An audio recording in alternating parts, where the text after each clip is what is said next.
The latest economic reports show that the gross domestic product in the United States actually rose this quarter. So, does this mean that the recession is officially over?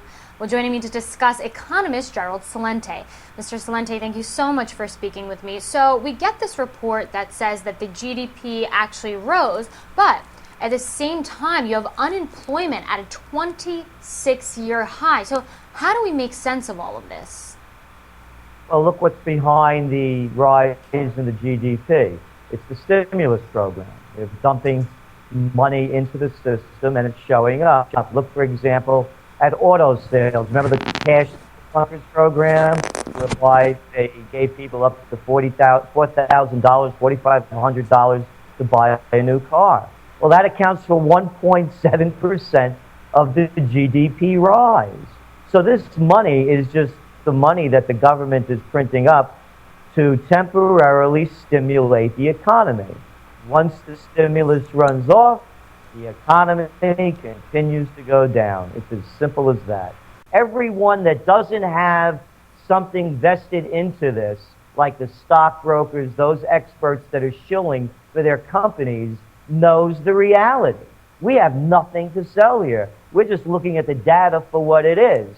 You have these other people from the brokerage companies, the banks, the stock market analysts that have a vested interest in this and are chumming the people into the market. It's a big Ponzi scheme because once the stimulus runs out, this whole thing starts to collapse again.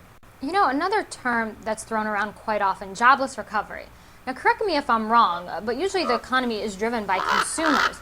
If you have people who are out of work, who even the people who have a job that feel kind of secure, they still have a little bit of fear. What if? So help me understand this contradiction. How can you have a recovery that's essentially jobless in this case?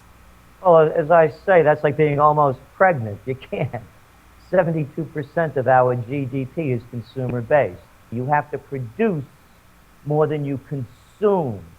So the whole concept, in theory, of freeing up lending so that banks could put out that money out there and people could borrow and rejuice the economy, it's fiction. It's all being generated by stimulus. In the meantime, median household income in the United States is below 1999 levels. We have less than people employed now than we had back in 2000. So there's no recovery. As I say, it's a cover-up.